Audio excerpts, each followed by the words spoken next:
Neste episódio, e à semelhança do que fizemos no ano passado, o Bernardo e eu trazemos uma lista de livros que queremos ler neste ano de 2022. São 10 livros do Bernardo, 10 livros meus, de autores muito diferentes, de estilos de literatura muito diferentes, mas todos eles muitíssimo interessantes. Pedimos também que partilhem connosco as vossas sugestões de leitura para este ano de 2022.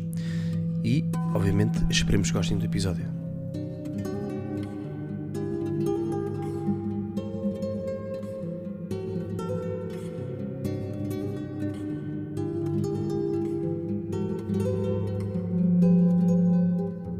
Olá a todos e bem-vindos a mais um podcast Trivium, onde dois jovens falam sobre a sua procura por aquilo que é bom, belo e verdadeiro.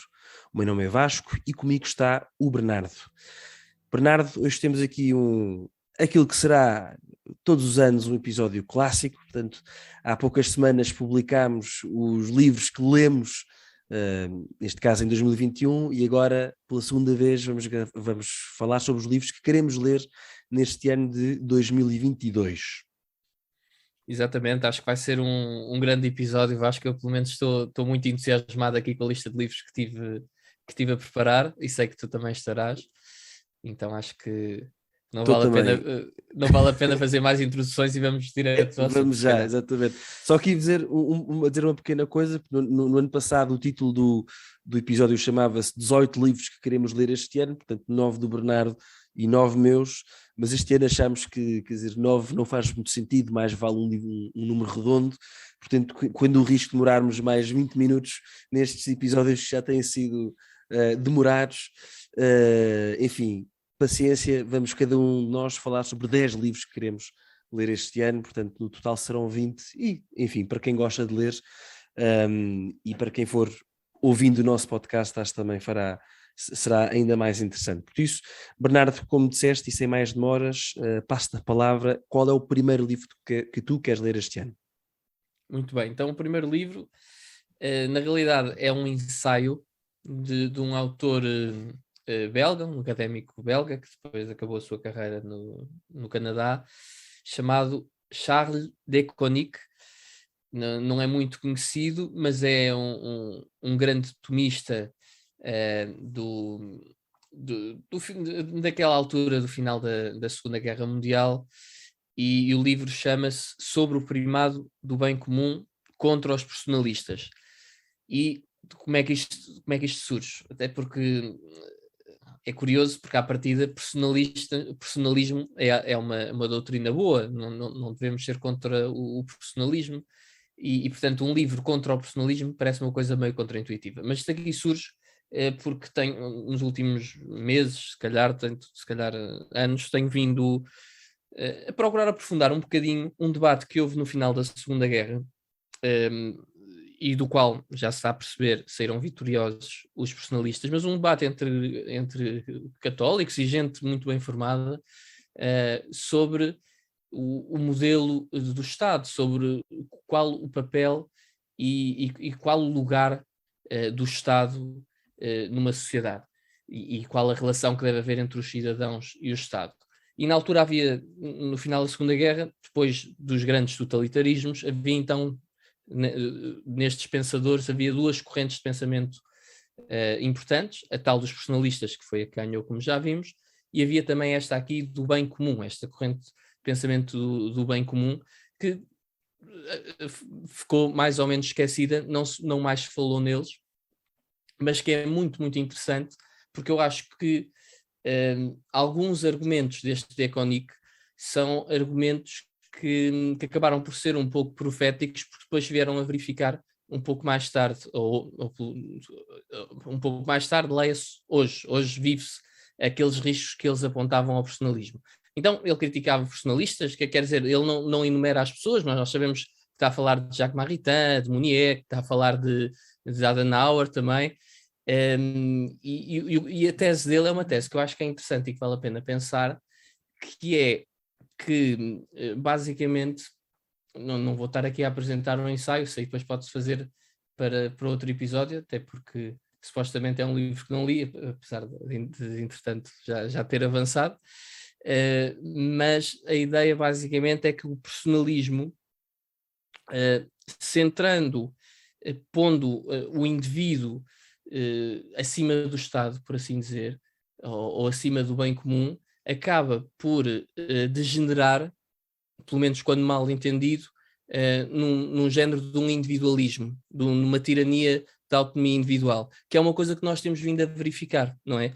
Ou seja, houve tanta repulsa dos Estados totalitários do século XX que basicamente quase que se tirou o bem comum do discurso, quase que se tirou a ideia de que o bem comum é mais importante do que o bem particular, que é a ideia que permite que haja, por exemplo, militares ou gente que dê a vida pela sua pátria, para se dizer que não, que o princípio e o fim da ação de qualquer Estado é a pessoa está acima da ação do Estado. E ele diz que é mais complexo do que isto, o bem comum é um elemento que deve ter aqui um lugar de destaque, que isso não se confunde com tiranias, com autoritarismos, e vai buscar muito deste pensamento a São Tomás de Aquino, e enfim, já estou a falar muito, prometo que nos próximos livros não vou falar tanto, mas este aqui é uma tese meio complexa, daria para um episódio, mas as linhas mestras são estas. Vasco, diz-me se percebe minimamente ou se fui muito confuso nesta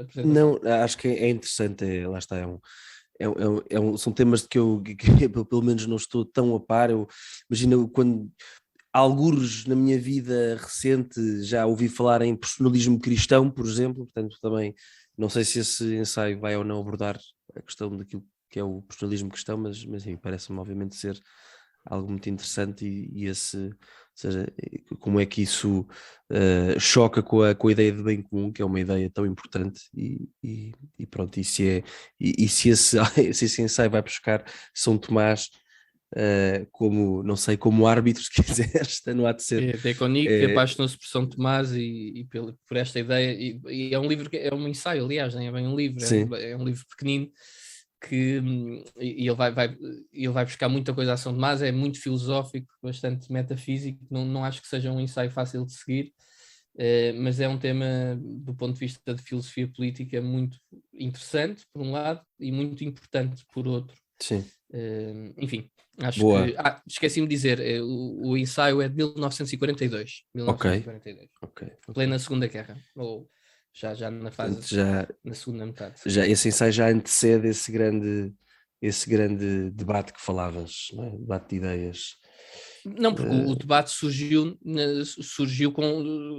Tu disseste pós-guerra, altura, mas eu percebi pós-guerra. É verdade. Sim. Não, eu disse pós-guerra, e o debate continuou pelo pós-guerra, mas começou certo. Durante a Segunda Guerra. Sem muito bem. Desculpa pela imprecisão. Ora, essa. Boa, então o meu primeiro livro, portanto vou começar aqui primeiro vou tentar alternar entre literatura e leitura mais espiritual ou outro tipo de leitura. Portanto começo com, enfim, para mim algo óbvio, depois de um dos episódios que publicámos neste ano, vou ler ou melhor, quero ler a Divina Comédia de Dante Alighieri, portanto uma obra que foi escrita entre 1308 e 1320, portanto ao longo de 20 anos, por este grande autor italiano. Pronto, obviamente eu gosto sempre de remeter as pessoas para outros episódios que já gravámos, portanto, vão ouvir o episódio que gravámos sobre Dante, foi fascinante, com a professora Madre Deus Pacheco de Amorim. A edição que eu vou ler, porque isto foi uma das coisas que no final dessa nossa conversa com a professora Madre Deus, um tema que falámos foi que edição ler, e o que ela recomendou foi que se lesse a edição publicada pela editora Sá da Costa, que não é fácil de encontrar, portanto, ou melhor, encontra-se muitas vezes o Purgatório, creio que o Inferno também, e encontra-se, estou a falar aqui nos leilões de Facebook, que é onde hoje em dia compro mais. Alfarrabistas, que sim, que têm páginas no Facebook, onde é mais fácil de encontrar, mas creio que, por exemplo, que o Paris, portanto a terceira parte da Divina Comédia, que é muito difícil de encontrar nesta editora. Mas depois, por sorte, encontrei na internet uma edição dos Amigos do Livro, que é precisamente a mesma da Sá da Costa, portanto, traduzida pelo professor Marques Braga, e que lá está, como explicava a professora Madre Deus, é uma edição em que o tradutor não se preocupou por manter a rima, mas sim para que o texto fizesse sentido, e pelo menos para um português ler, neste caso, que compreendesse. Por isso estou obviamente muito entusiasmado, como se recordarão, li enfim, um ensaio sobre a Divina Comédia, que fiquei fascinado, então estou muito contente. A única questão desta editora que li, que aliás é bastante bonita, desta edição dos Amigos do Livro, o único problema é que não tem notas, e uma das coisas que a Madre Deus dizia é se conseguirem ter um livro com notas, melhor, porque há aqui muita... Pronto, para dar contexto, para explicar aqui coisas que uma leitura assim a frio não se perceberia. E foi então que eu comprei, para acompanhar a minha leitura de um texto que eu consiga perceber, comprei outra Divina Comédia, traduzida por um tal de José Pedro Xavier Pinheiro.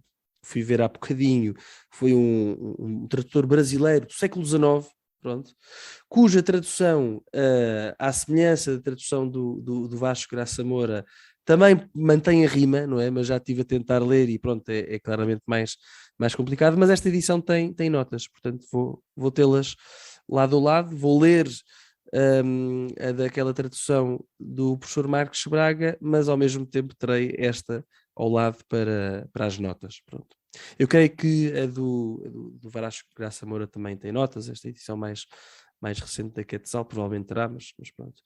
Mas pronto, é este é o primeiro livro que quero ler, enfim, não, acho que provavelmente serei outro Vasco, ou pelo menos um Vasco mais completo depois de ter lido a Divina Comédia. Passo a palavra. Muito bem, então o meu segundo livro é um livro do Scott Hahn, um livro recente, 2018, chama-se The First Society. É um livro que eu acho muito interessante, porque basicamente, e aliás, um bocadinho como o meu primeiro livro, acho que dá para perceber que eu ando aqui à procura do qual é que é o problema da nossa sociedade atual. Este livro acaba por também responder a isso, e basicamente parece que toda a gente concorda que há um problema na civilização ocidental, mas o problema é que ninguém concorda qual é que é o problema, ou qual é que é pelo menos a raiz do problema, não é? Uns dizem que há demasiado governo, outros pouco governo, uns há demasiado capitalismo, outros há falta de capitalismo, uns dizem que há demasiada liberdade sexual, outros dizem que há falta de liberdade sexual, e o Scott Hahn vem aqui dizer que se calhar o problema é muito mais fundamental, é muito anterior a estas questões, e diz que o problema pode vir, se calhar, da nossa visão de seres humanos como pessoas com a capacidade de relação com Deus, e mais do que isso, ou para além disso, no núcleo central de qualquer sociedade, que é o casamento. Ou seja, descomplicando um bocadinho a ideia que eu acho que ele passa, não li o livro, estou curioso, mas a ideia que ele quer transmitir é que, resolvendo a família, voltando a ver, valorizando o matrimónio, o sacramento do matrimónio, consegue-se salvar ou consegue-se melhorar a sociedade. Acho que é essa a tese, e parece-me muito interessante, e foi por isso que escolhi este livro. Pronto. Muito obrigado. Será sem dúvida uma leitura. É uma leitura muito... que é espiritual também. Sim. Uma leitura que é espiritual também. Claro. O meu segundo livro, agora entrando mais no campo da filosofia, foi-me oferecido pela minha mulher nos meus anos, por isso, Mafalda, muito obrigado, e chama-se Leisure, the Basis of Culture, portanto, leisure, lazer. Lazer, a base da cultura. É escrito por... Claramente é uma indireta da tua mulher a dizer: Vasco, que precisas descansar mais em vez de andares a fazer podcast.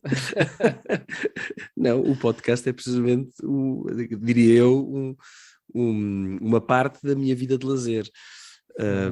E pronto, é escrito por um filósofo católico alemão do século XX chamado Joseph Piper. Enfim, imagino que um americano dirá Joseph Piper, mas ele deve ser Joseph Piper, não sei, não faço ideia como é que se diz em alemão. Portanto, ele nasceu em 1904, morreu em 97, portanto também não está relativamente próximo de nós. Este livro, portanto, Leisure, The Basis of Culture, é de 1948, portanto tem origem numas conferências que ele deu na Universidade, creio que de Bonn, de Bona, portanto, acho que é assim que se diz, Bona. E é publicado pela Ignatius, portanto uma editora americana bastante conhecida, e diria eu também muitíssimo recomendável. E já estive aqui a folhear, e na introdução diz este Joseph Piper, diz uma coisa que, enfim, que me provocou. Diz assim: a cultura, para que possa existir, depende do lazer. E o lazer, por sua vez, não é possível a menos que tenha uma ligação duradoura e, consequentemente, viva com o cultus, que é o sinal da adoração divina, a adoração do divino, o cultus, portanto, a palavra latina. Portanto, esta ideia de que a cultura depende do lazer e que o lazer não é lazer a menos que tenha uma ligação com o sagrado, é algo, obviamente, para mim, enfim, que me faz sentido naturalmente, mas é provocador, porque, enfim, o tempo de lazer é tantas vezes enfim, é mal aproveitado. Por isso, enfim, estou aqui à espera de uma leitura que me ajude também a perceber como é que eu posso valorizar o meu tempo de lazer para, enfim, para me aproximar daquilo que é o bom e o belo e o verdadeiro, no fundo, não é? Que estas características, não é, daquilo que é mais sagrado. E pronto, Leisure, the Basis of Culture. Já agora tem aqui um prefácio escrito por um padre, James Schall, jesuíta, que é um jesuíta também, que era professor na Universidade de Georgetown, nos Estados Unidos, enfim, que é um grande padre. Portanto, enfim, tudo aponta para que seja uma excelente leitura. Obrigado à minha querida mulher Mafalda por me ter oferecido. Muito bem, Vasco, depois do livro que a Mafalda te ofereceu, a minha proposta, para mim próprio e também para os nossos ouvintes, é um livro agora anterior à Segunda Guerra Mundial, um livro de 1932 de Aldous Huxley, que é O Admirável Mundo Novo. Enfim, é um livro que eu acho que dispensa apresentações, é uma das principais distopias, a par com, se calhar, o 1984 e o Fahrenheit quê? Ajuda-me, Vasco, que eu não li esse. 451. 451, não queria estar aqui a dizer números errados. E este livro, enfim, eu acho que talvez por falta de memória coletiva, parece que muitas vezes nos esquecemos do risco que os totalitarismos representam para as nossas sociedades, sejam os totalitarismos, os hard totalitarisms, como costuma dizer, como foram os do século XX, mas também os totalitarismos soft, como o Rob Dreher gosta de chamar, aos totalitarismos que vivemos nos tempos de hoje. No caso do Admirável Mundo Novo, traça-se o cenário em que as invenções do homem, em que a técnica acaba por subjugar o homem, não é? A técnica e a ciência deixam de estar ao serviço do homem, como devem, para se tornarem donas do homem. Acho que é uma tese interessante, é um livro que eu peco por ainda não ter lido, e portanto estou bastante entusiasmado. E passo-te a bola, Vasco. Pecas tu e peco eu, que também não o li, e sobre distopias também já falaremos adiante. O meu terceiro livro chama-se O Concílio Vaticano II, uma história nunca escrita, pelo historiador italiano Roberto De Mattei. É um livro de 2010, aqui editado pela editora Caminhos Romanos, em português. É assim o meu livro polémico aqui da lista, porque, enfim, para quem conhece o Roberto De Mattei, enfim, obviamente é uma personalidade respeitada, pelo menos creio que na academia, que é respeitável, é um bom historiador, mas é de facto muito crítico do Concílio Vaticano II, também não o esconde. E pronto, quem ouviu o nosso episódio sobre os livros que lemos em 2021 sabe que eu em 2021 li todos os documentos do Concílio, e que inclusive foi um dos 3 livros todos que tinha lido, foi um dos 6 que eu recomendei para leitura. Mas pronto, mas creio que sei que é tudo menos um concílio como é que eu ia dizer, não me está a vir a palavra, como tantas vezes acontece, infelizmente. Consensual, exatamente. Estava a dizer coerente, queria dizer coerente, mas não era coerente, era consensual. Peço desculpa, não ser um concílio coerente não quer dizer nada, mas sei que não é um concílio consensual, e por isso também creio que é importante perceber o que é que o outro lado diz, não é? E atenção, e não rejeitando tudo o que o outro lado tiver a dizer, mas também aceitando que em algumas coisas poderá ter razão. Por isso, pronto, eu também, este ano também, enfim, um livro que li também foi o do Jacques Maritain, O Camponês do Garona, que é também as reflexões dele do concílio, mas ele, se quisermos aqui numa posição intermédia, porque ele obviamente não é contra a letra do concílio, mas é contra os efeitos do concílio, e eu creio que aqui que o Roberto de Mattei poderá ser, obviamente, contra os efeitos do concílio, isso não tenho dúvidas, mas eventualmente também poderá colocar em questão a letra do concílio. Portanto, acho que vai ser uma leitura muito interessante. Lá está, não é leitura espiritual, como devem calcular, é um livro de história, para todos os efeitos, e pronto, veremos se há algo aqui que me convença ou não, mas acho que é importante também ler o que é que diz o outro lado. Passo a palavra. Muito bem, Vasco. Então, a minha quarta proposta é um livro do Cardeal Ratzinger, de 2006, chamado Values in a Time of Upheaval. É uma defesa do primado dos valores da tradição judaico-cristã para a nossa civilização. Enfim, o cardeal, na altura, perguntava então ou explorava qual o papel destes valores, não é, que informam a tradição judaico-cristã para a promoção de uma sociedade mais livre, para a promoção dos direitos humanos, e também para os desafios da cultura e do nosso tempo, e também qual o papel de Deus no meio disto tudo. E depois a tese, pelo que percebi, tem que ver com uma proposta de um equilíbrio entre fé e razão, naturalmente, evitando as teocracias, mas também os estados seculares radicais, relativistas, que levam ao relativismo. E por isso nada, é isto. É curioso que, enfim, pensando rápido no mundo hoje em dia, parece que oscilamos entre os dois extremos, não é? Ou seja, as ditas democracias ocidentais que caem neste segundo extremo, ou então depois tens os totalitarismos islâmicos, não é? Que caem para o outro extremo, não é? Islâmicos, enfim, e de outras religiões, mas há de ser muito interessante. A posição de equilíbrio é sempre a posição mais difícil. Exatamente. Sim, porque sempre uma posição de tensão, não é? É uma posição de tensão. Mas olha, falas em Ratzinger, continuemos em Ratzinger, o meu quarto livro chama-se Diálogos sobre a Fé, é do Cardeal Ratzinger e do Vittorio Messori. Portanto, Vittorio Messori é um jornalista italiano que entrevistou o Cardeal Ratzinger na altura, em 1985, que é o ano deste livro, que no meu caso é editado pela Verbo, mas depois o Vittorio Messori também entrevistou outras pessoas importantes que já falarei adiante. E é engraçado este livro, portanto, Diálogos sobre a Fé. Isto veio aqui de umas heranças da biblioteca dos meus avós, a quem obviamente muito agradeço e que aproveito para homenagear, porque tinha uma excelente biblioteca que tive a graça de poder aqui herdar algumas coisas maravilhosas. Este foi um deles. E depois ocorreu-me ir ver qual é que era o título original deste livro, e o título original é italiano, isto foi o Vittorio Messori italiano, é Rapporto sulla Fede, portanto, rapporto tem mais a ver com relatório e não tanto como diálogo, acho eu.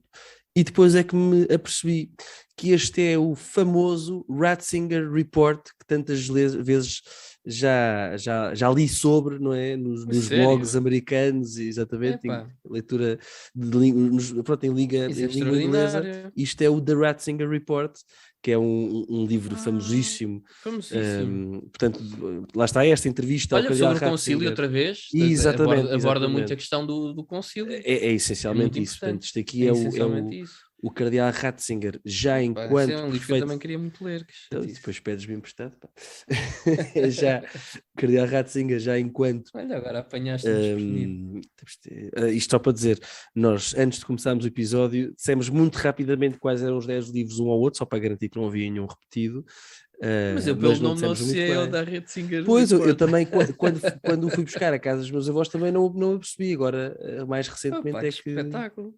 Grande leitura, sim senhor. Ele na altura já era perfeito para a congregação da doutrina da fé, e é assim o primeiro grande livro enfim, dele enquanto figura pública, dele, Cardeal Ratzinger, em que fala do concílio e fala sobre a crise da Igreja no pós-concílio.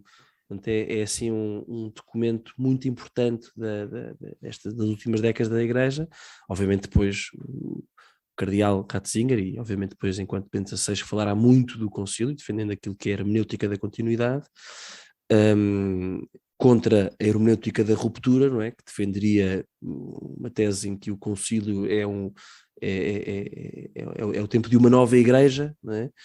Portanto, isso não é a tese dele, também não é a minha tese, mas pronto, estou obviamente muito contente por ter descoberto que tenho o The Ratzinger Report, e certamente será uma excelente leitura, porque, como disse no episódio sobre os livros que lemos no ano passado, não acho que o Concílio Vaticano II seja o mais importante dos concílios todos, não é? Porque comparando com, enfim, Éfeso, Calcedónia, Constantinopla, não se pode dizer que são os concílios que, enfim, que estruturaram a nossa fé. Não posso dizer que seja mais importante, mas ou até Trento, mas é certamente o mais relevante para nós, não é? Porque é o mais recente, é o que nos falou, é o que fala aos homens do tempo de hoje, portanto, acho que é muito importante.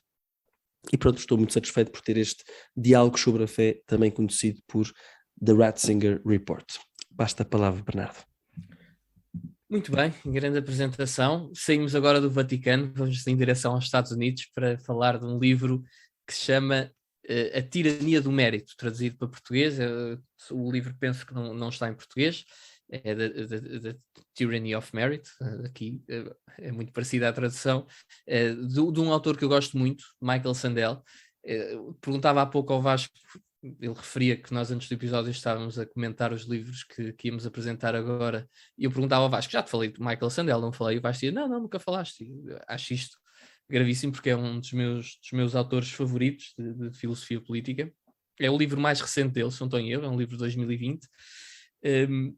E o Michael Sandel, aqui é difícil de o descrever, mas procurando uma palavra, uma caixinha para opor, diria que é um comunitarista, e como todos os comunitaristas não gosta que o chamem assim, mas basicamente é um grande promotor da tradição política aristotélica, do valor da comunidade, da importância de sermos bons cidadãos, como um equilíbrio Bernardo, saudável.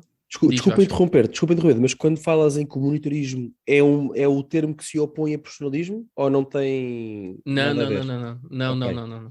Desculpa a minha ignorância. O comunitarismo é uma corrente da filosofia política, onde se encaixa também, por exemplo, o MacIntyre, que eu acho que nós já falámos, aliás, a professora, sim, exatamente, a professora Madre Deus é especialista também nesse autor, e em que basicamente eles não são nem liberalistas, nem liberais, nem socialistas. Ou seja, valorizam a importância da comunidade. Focam-se muito na importância da comunidade. E tem aqui autores que são católicos, cristãos, e autores que são agnósticos ou ateus, que se encaixam nesta descrição. Olha, é o caso do Michael Sandel, não consta que seja sequer cristão. Sim. Mas tem um pensamento político muito, muito interessante. E tem outra coisa que eu recomendo a 100% a todas as pessoas que se interessem por filosofia política.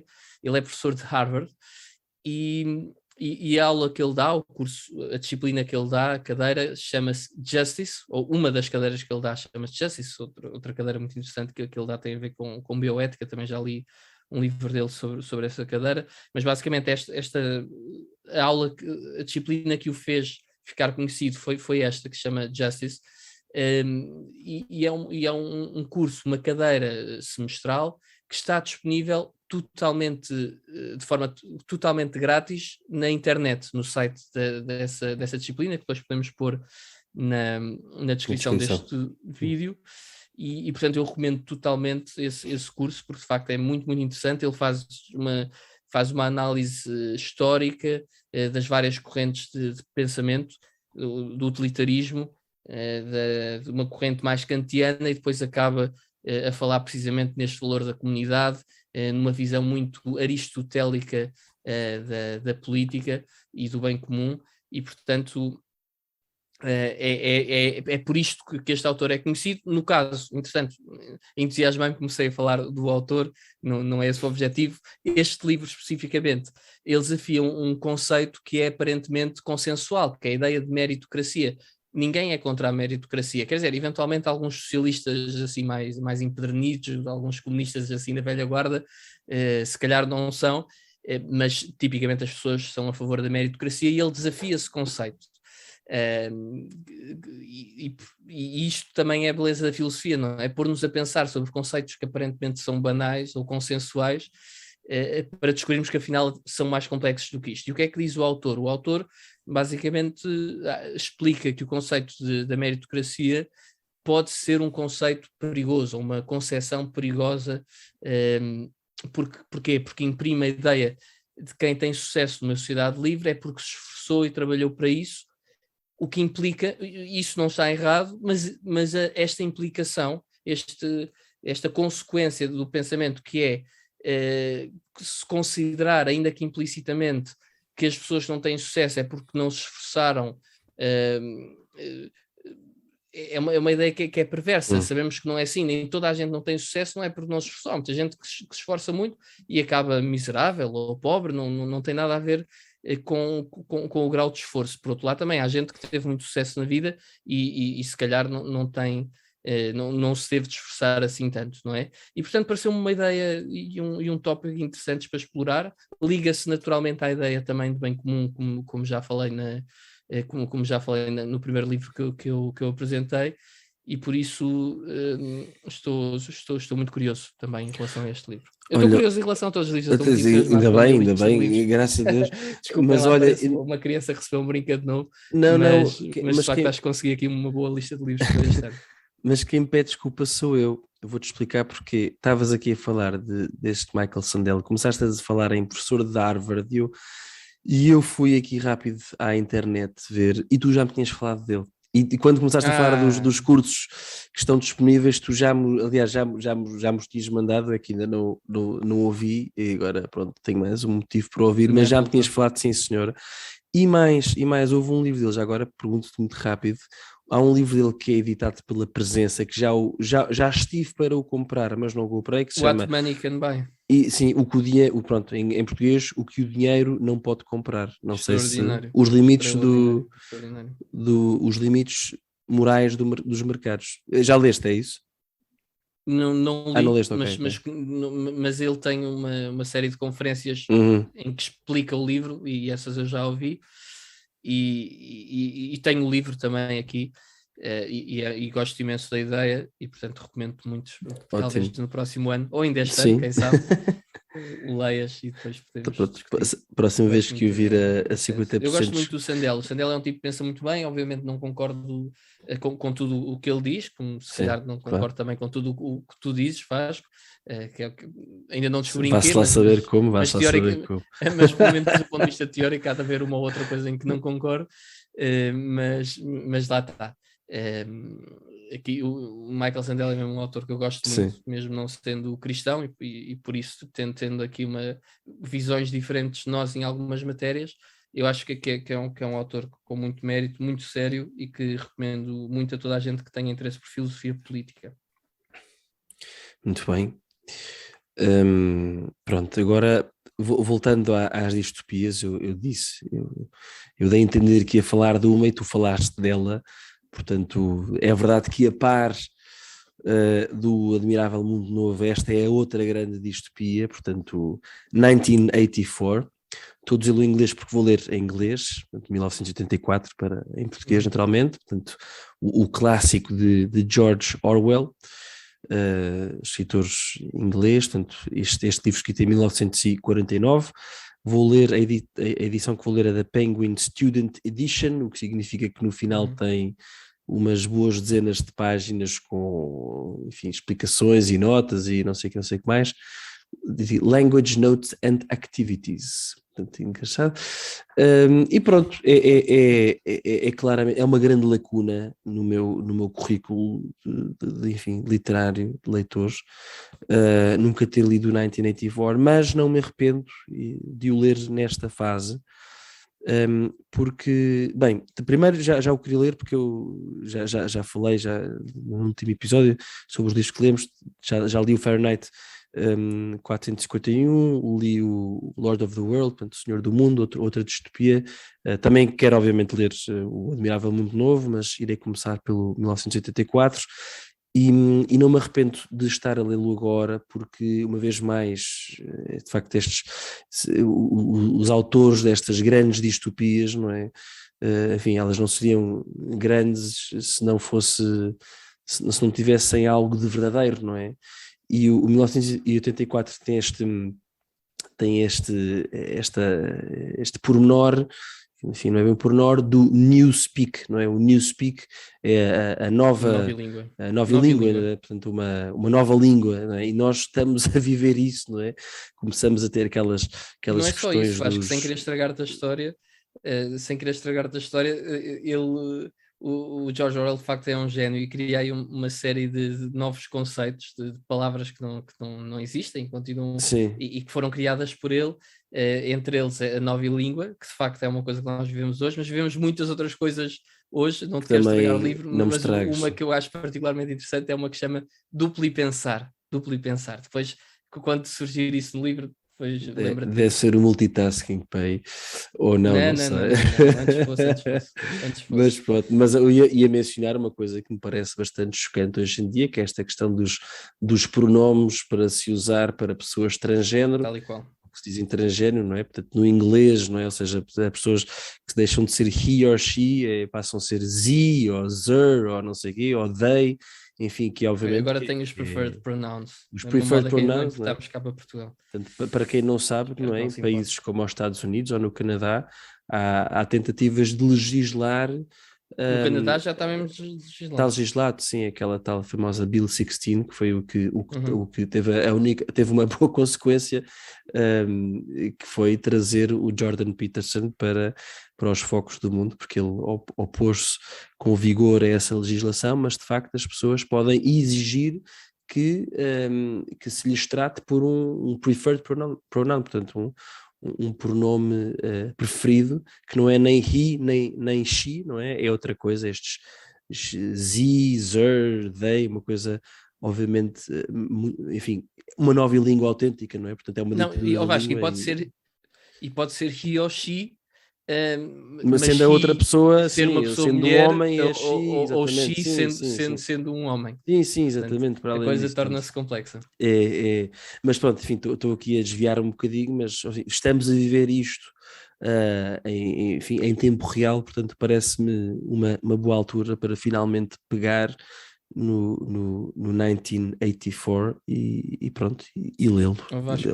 E já que vais pegar no 1984 e que eu vou pegar aqui no Admirável Mundo Novo, eu acho que um episódio giro para fazermos era um episódio em que discutimos se vivemos no Admirável Mundo Novo ou se vivemos em 1984.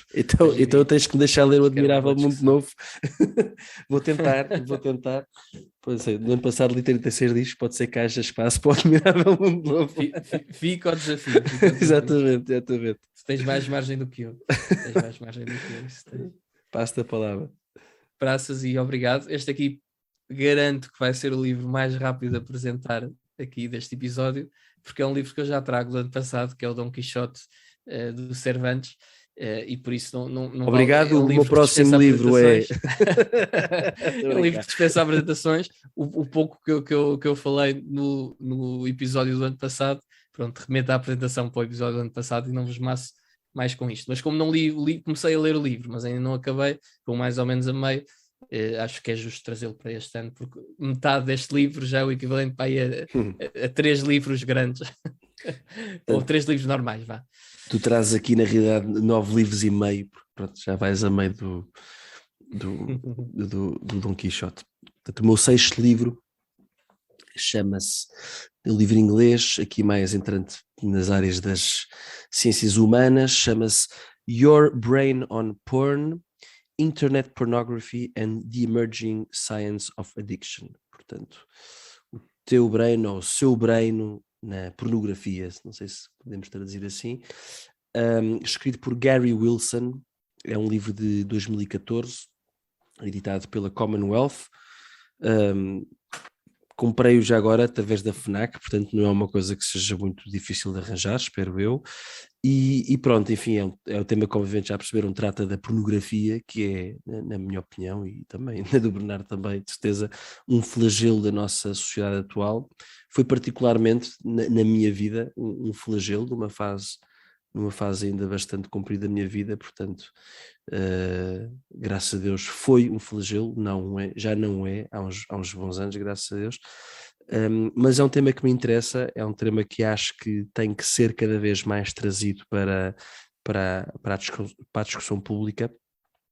É curiosamente também uma daquelas áreas onde pessoas mais de direita ou pessoas mais de esquerda podem se encontrar, o que é uma coisa, a meu ver, positiva, não é? Portanto, eu acredito que é possível dialogar com pessoas que pensam de forma diferente de nós, e quando encontramos uma base comum em algum tema, ainda bem que assim é, e que pode, a partir daí, começar um diálogo e depois uma discussão e depois um debate, e depois, quem sabe, ganhamos o debate e ganhamos a pessoa.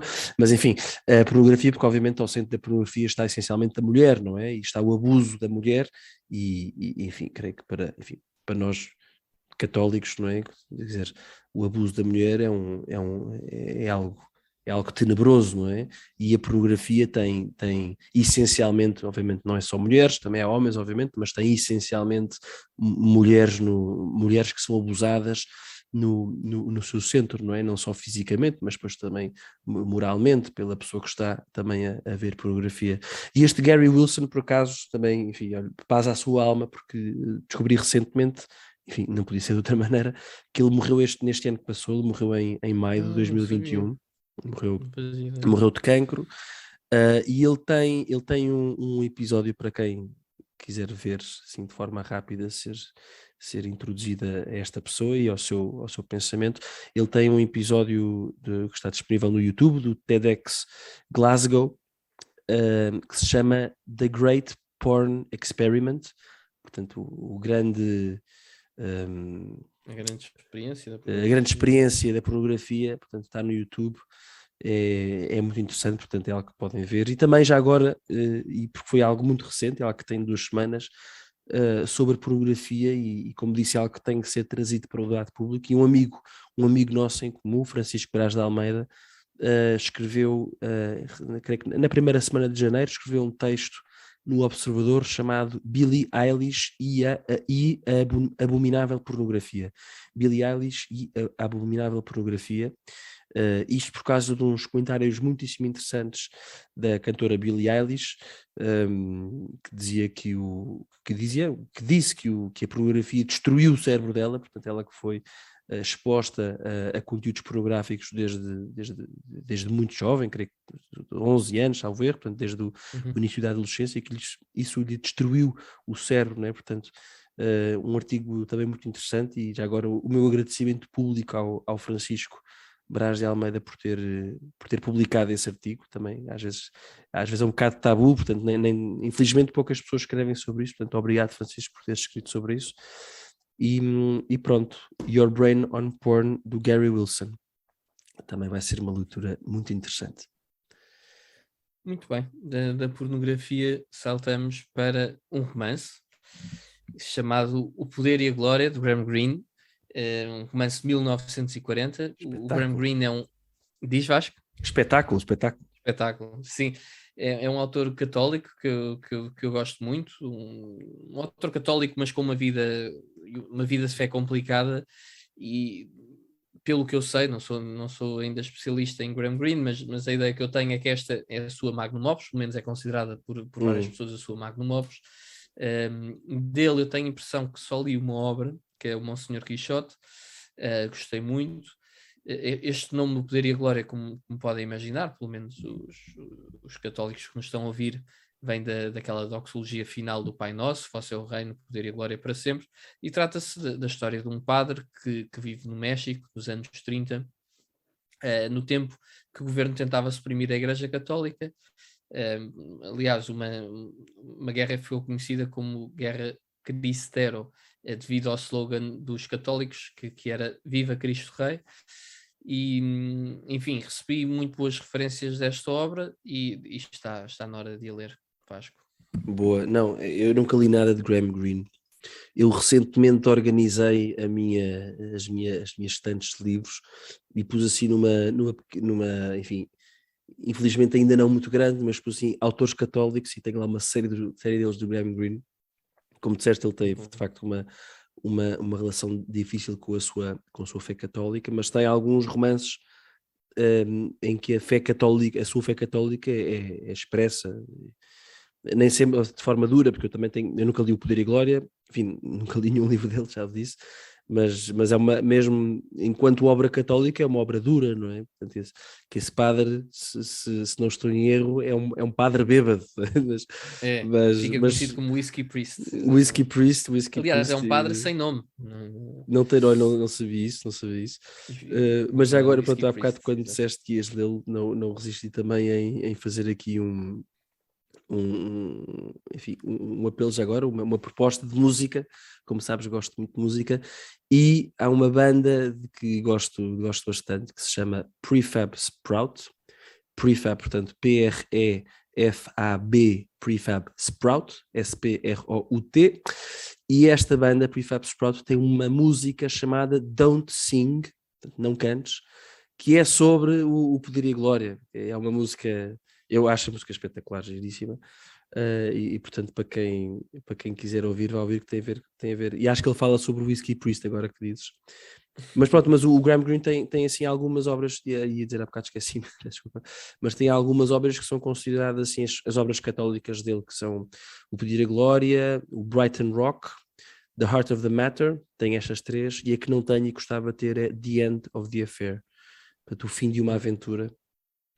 Affair neste sentido mais imoral. Mas boa, olha, excelente escolha, espero que gostes. Também gostava de ler, mas não sei se será este ano. Portanto, e agora do romance voltamos aqui para olha para o nosso amigo Vitório, pelo menos o meu amigo Vitório Messori. É engraçado este Vitório Messori, portanto, que entrevistou o cardeal Ratzinger, e agora que vou falar sobre outro livro entrevista dele ao Papa São João Paulo II, parece que é um bocadinho o equivalente ao Peter Sewell, que é o que depois entrevista também o cardeal Ratzinger e depois o Papa Bento XVI, não é? O Sal da Terra, a Luz do Mundo, Bento XVI visto de perto, portanto é engraçado. Conversas finais. Que há aqui esta tradição, ou pode ser que tenha começado uma tradição nas últimas décadas de jornalistas que entrevistam papas. E por falar em jornalistas que entrevistam papas, portanto, este livro que eu vou falar agora, o 7º desta lista, que se chama Crossing the Threshold of Hope. Eu creio que o título em português é Atravessando o Limiar da Esperança, creio que é isso. Portanto, é um livro de entrevista do Vitório Messori ao Papa João Paulo II. É um livro de 1994. Esta edição que eu tenho é da Jonathan Cape, e é, segundo percebi, o primeiro livro de entrevista a um Papa. Portanto, é o primeiro, hoje em dia nós estamos habituados a isso, não é? Portanto, já o Papa Francisco já é o terceiro Papa em que temos estes livros de entrevistas, mas é só o terceiro. Portanto, isto começou tudo com este livro em que o Papa João Paulo II, é engraçado, a ideia original era o Papa João Paulo II ter dado uma entrevista televisiva num mês de setembro, não sei se de 93 ou 94, mas que não teve oportunidade para o fazer. Pronto, ou melhor, ele tinha dito que sim, mas depois parece que não. Estou aqui a ler, em 93, era suposto ser em 93 a entrevista, mas depois parece que não teve agenda para tal. Mas o Vitório Messori já lhe tinha enviado as perguntas que iam ser o assunto dessa entrevista por televisão, e depois de repente um dia ele recebeu o manuscrito, no fundo, que eram as respostas por escrito do Papa João Paulo II, ao jornalista Vittorio Messori, pronto, e que depois deu autorização para serem publicadas. E pronto, é um livro, foi destes todos que hoje vou falar, é o único que eu já comecei e estou a gostar imenso. Quer dizer, é aquelas, ainda estou no princípio, mas é aquelas perguntas típicas, não é? Quer dizer, como é que podemos acreditar em Deus e quem é Jesus e qual é o sentido da história da salvação? E uma das coisas que estou impressionado, eu obviamente sei que o Papa João Paulo II, São João Paulo II, tem uma preparação essencialmente filosófica e de facto isso percebe-se nas respostas. Quer dizer, é um homem que faz-lhe uma pergunta e ele depois conta o todo, não é? E já dizia São Tomás de Aquino, mas depois veio Descartes e depois veio Kant, é interessantíssimo, estou a gostar imenso. E pronto, Crossing the Threshold of Hope, Papa João Paulo II, entrevistado por Vittorio Messori. Muito bem, depois desta sugestão, vamos para uma sugestão também relacionada com filosofia, embora uma filosofia mais recente. É um livro chamado Made This Way, do Trent Horn e da Leila Miller, um livro recente que eu fiquei muito curioso, porque a Leila Miller não conhecia, e continuo sem conhecer muito bem, mas o Trent Horn enfim, como é que eu hei de explicar, um apologeta do Catholic Answers, que é um instituto católico dos Estados Unidos que forma pessoas na área precisamente da apologética e pretende dar respostas às questões mais difíceis do nosso tempo, relacionadas com o catolicismo e com a filosofia, e gosto muito de seguir o trabalho do Trent Horn, que tem um podcast que se chama The Council of Trent, que acaba por ser um trocadilho engraçado. O Concílio de Trento, portanto. Exatamente, ou o Conselho do Trent. O Conselho de Trento. Mas aqui um trocadilho precisamente com o Concílio de Trento, obviamente. Está muito engraçado. E, aliás, Trent escreve-se, é a mesma coisa. É a mesma coisa, sim. É Trento e Trent é a mesma coisa. Sim, é a mesma coisa. Ele tem mesmo o nome do concílio, daí a piada. E este livro é um livro que fala sobre como abordar questões difíceis com os filhos e questões difíceis relacionadas essencialmente com a sexualidade. E porque é que surge? Surge porque basicamente tanto o Trent Horn como a outra autora, a Leila Miller, são exatamente, ele é pai de família, ela é mãe de família, não são casados um com o outro, são duas famílias diferentes, e basicamente eles perceberam-se que se calhar há 10 anos atrás havia uma série de coisas que eram óbvias que hoje em dia é preciso nós explicarmos aos nossos filhos. Por exemplo, há 10 anos atrás um filho não chegava a casa a dizer que um colega na aula explicou que era não binário, transgênero, cisgênero, não sei o quê. E hoje em dia pode-nos chegar um filho a casa a dizer que um amigo é não binário, transgênero, e nós ou podemos nem sequer perceber o que é que ele está a dizer, ou podemos perceber e não saber explicar o que é que isso é, ou então temos de nos formar, e é isso que este livro nos ajuda a fazer, para saber como é que podemos comunicar com os nossos filhos sobre essas questões. Eu acho que o livro está muito bem construído, porque está à volta de uma série de questões interessantes.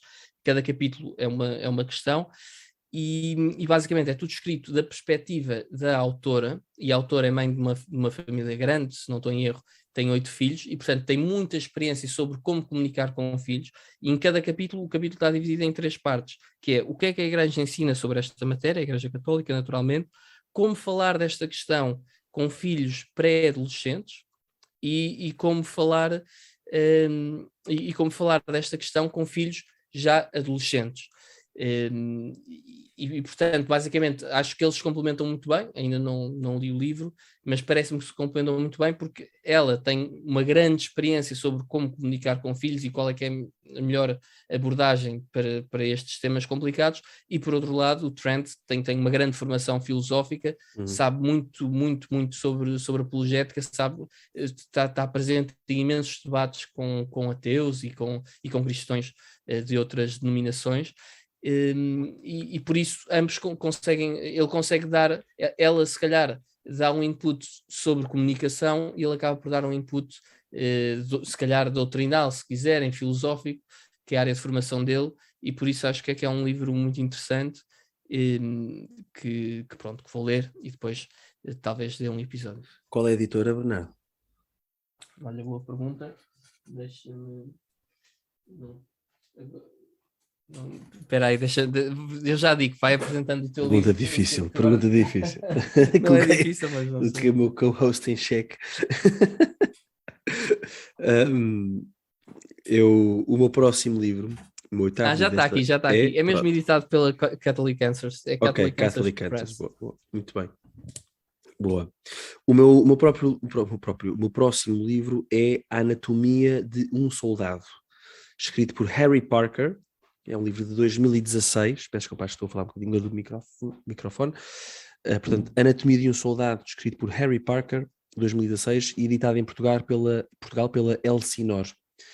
Tem um romance, e é um romance sobre guerra, sobre um soldado, e o que me despertou a atenção foi o facto de ser recomendado por Phil Clay. Phil Clay, um americano, este Harry Parker é em inglês. O Phil Clay é americano e é o autor de um livro chamado Desmobilizados, que é um livro de contos sobre a participação dos Estados Unidos na guerra do Iraque, que foi um livro que li há 2 ou 3 anos e gostei imenso. Este Phil Clay, por acaso é um autor católico, pelo menos é o que li, e diz-se ele grande fã de Graham Greene, por acaso fazendo aqui a associação, mas gostei muito do livro dele e portanto ele está aqui a recomendar este Anatomia de um Soldado, portanto há de ser interessante. Este Harry Parker, também só uma nota rápida biográfica sobre ele, que é tudo quanto sei sobre ele. Portanto, ele aos 23 anos, em 2007, alistou-se no exército britânico para participar na guerra do Iraque, e em 2009 foi para o Afeganistão, onde perdeu ambas as pernas, né? Portanto, aqui há um momento sem dúvida dramático para a sua vida. E desde que regressou à Inglaterra, dedicou a sua vida às artes plásticas e à escrita. E este Anatomia de um Soldado é o primeiro romance dele. E interessa muito a questão da participação nas guerras do Iraque e do Afeganistão, este tipo de guerra, a guerra moderna, não é? E que muitas vezes, pronto, também acho que pode-se questionar qual o sentido, o que é que faz, qual o sentido exatamente deste e estes, nos casos específicos do Iraque e do Afeganistão, que sentido é que isto faz, que é para um jovem de hoje, não é? Eu penso muitas vezes nisto, o que é que faz com que um jovem que viva enfim, tão confortável numa sociedade moderna, o que é que o faz ir para estes terrenos, estas zonas perigosas do mundo, objetivamente, arriscar a sua vida, enfim, eventualmente para defender o mundo livre, não é? Portanto, isto para mim é algo também que me provoca bastante e pronto, portanto estou aqui à espera de um romance interessante sobre um tema que me interessa e é recomendado, já disse, por Phil Clay, um autor que já li e de que gostei muito. Muito bem, então vou agora para o meu 9º livro, já estamos aqui na reta final, e o livro é o Aquinas, ou seja, Tomás de Aquino, do Edward Feser, que é um extraordinário filósofo tomista dos nossos tempos, e um grande amigo meu ofereceu-me este livro, que fala sobre São Tomás, naturalmente, que como saberão os nossos ouvintes, porque o fartamos de citar, ou de referir pelo menos, é um dos principais filósofos de todos os tempos, o São Tomás de Aquino, naturalmente, e por quem tanto o Vasco como eu temos uma enorme admiração e queremos sempre conhecer melhor. Por isso, enfim, é um livro que fala sobre São Tomás e por isso vou querer aprofundar. Não sei exatamente, porque ainda não li o livro, em que aspecto é que fala, se é sobre a sua filosofia, se é mais um livro biográfico, isso ainda não sei, mas pronto, é o meu 9º livro, Vasco. Boa, certamente será um excelente livro. Eu que ainda tenho de ler alguma biografia de São Tomás, mas pronto, há de estar para breve. O meu nono livro chama-se Notes from a Small Island, é escrito pelo Bill Bryson, é um livro de 1995, aqui a editora deste livro é a Black Swan.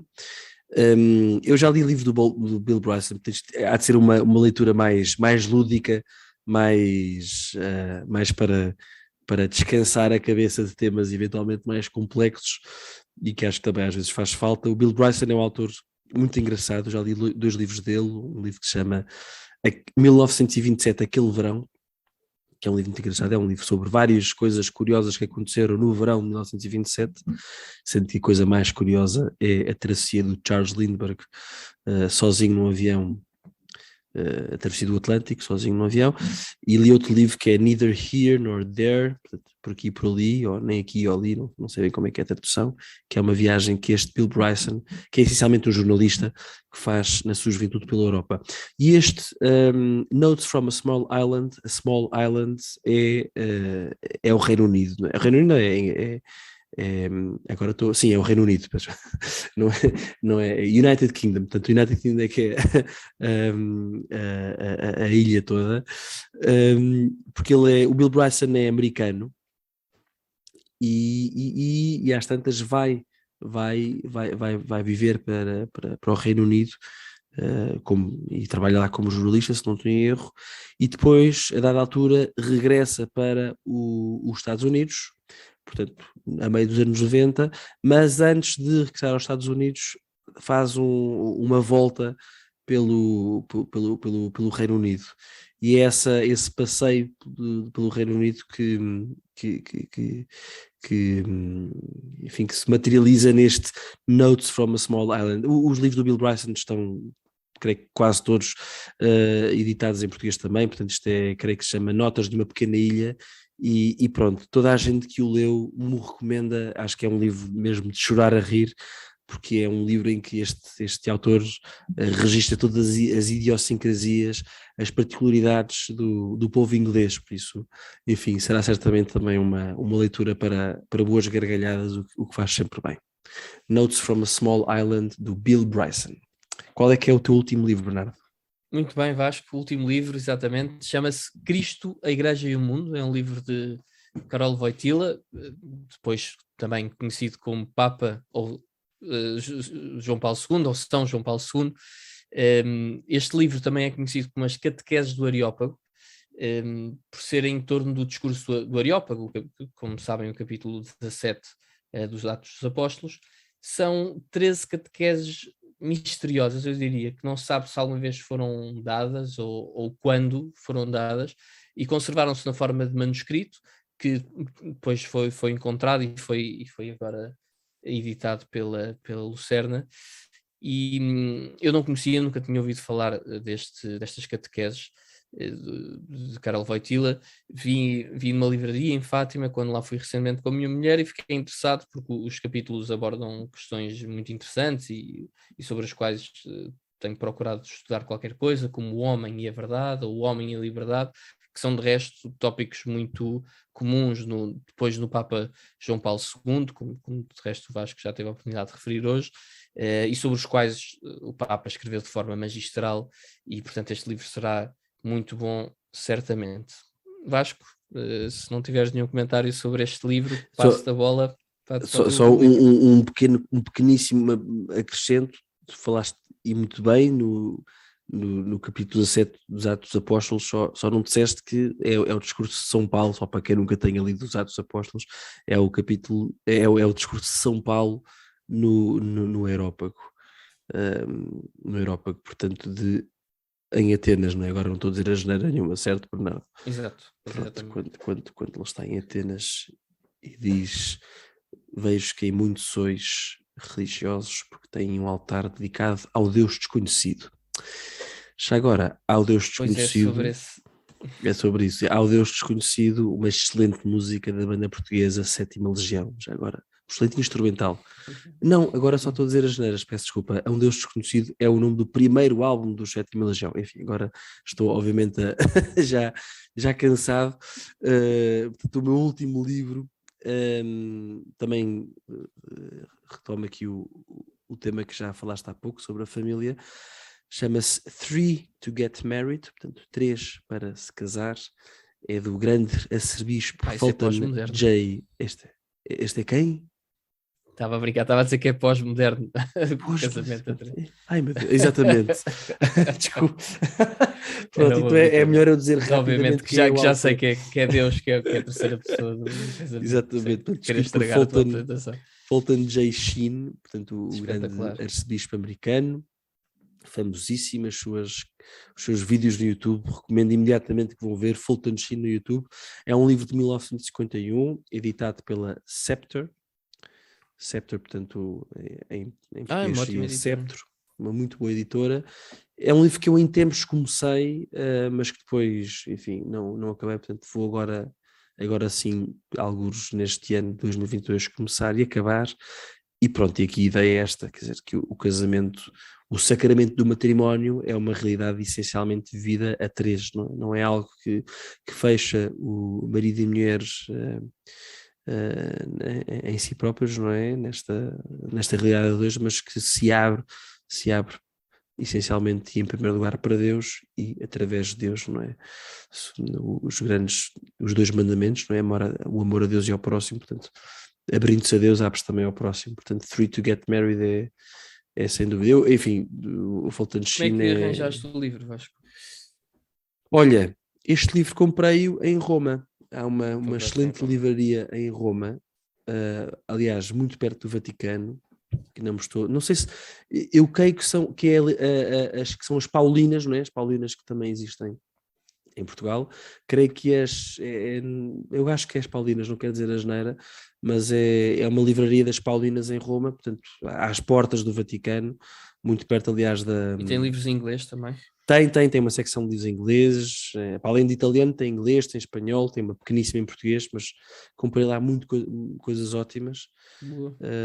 Pronto, portanto, eu creio que tem uma série de obras. Ele é conhecido sobretudo pelos vídeos do YouTube, que foram de resto muito populares na televisão na altura, era o programa mais visto, se não estou em erro foi em tempos, hora Prime.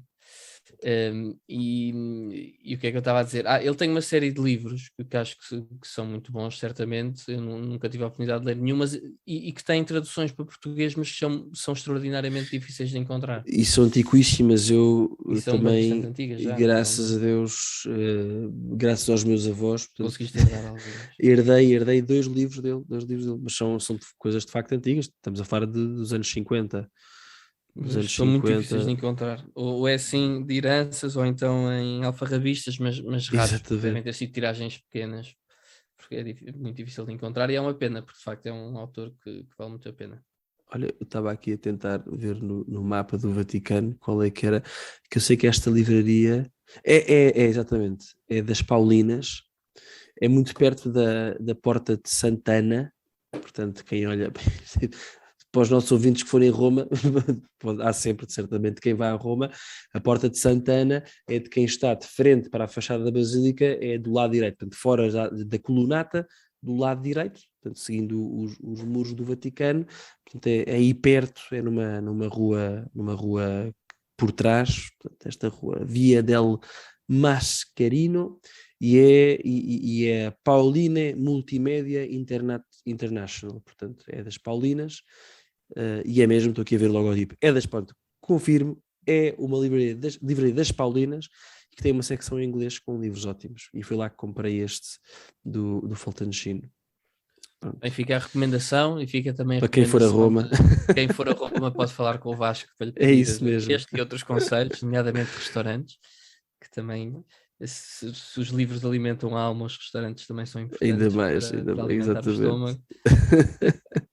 E ainda por cima, o Vasco e eu hoje tivemos uma almoçarada de petiscos. Pois tivemos, é verdade. Lembrar disso. Ainda estou a digerir os enchidos. Ainda estás a digerir os enchidos feitos por ti. É verdade, é verdade. E os fritos feitos pelo meu amigo Bernardo. Exatamente. Uma maravilha, maravilha. Muito bem, pronto, e aqui tem uma lista de 20 livros. Acho que curiosamente devemos estar para aí na uma hora, acho que estamos abaixo de 1h10, sem dúvida, portanto não é não foi assim tão mau. Estamos abaixo, mas mesmo colados a 1h10 aqui. Mesmo colados. Mas pronto, esperemos que se entusiasmem. Também mandem-nos nos comentários, mandem-nos livros também que querem ler e que nos querem recomendar. É algo que também agradecemos muito, as vossas recomendações. E no caso de terem lido algum destes livros que estamos a falar, também comentem com a vossa opinião. À vontade, mandem-nos seja comentários ou mensagens privadas. Nós creio que falamos mais por mensagens privadas com os nossos leitores, não tanto por comentários ainda, mas seja por mensagem privada ou por comentários, estão mesmo à vontade, gostamos muito de falar com quem nos ouve.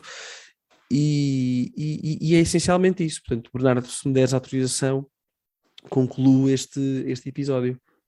Muito bem, dou-te a autorização. Muito bem, então e despeço-me desde já dos nossos simpáticos ouvintes.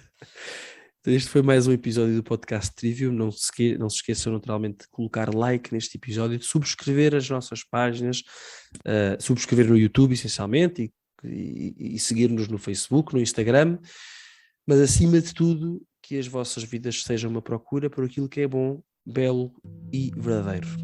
E neste caso, para nós, boas leituras para este ano 2022. Até à próxima.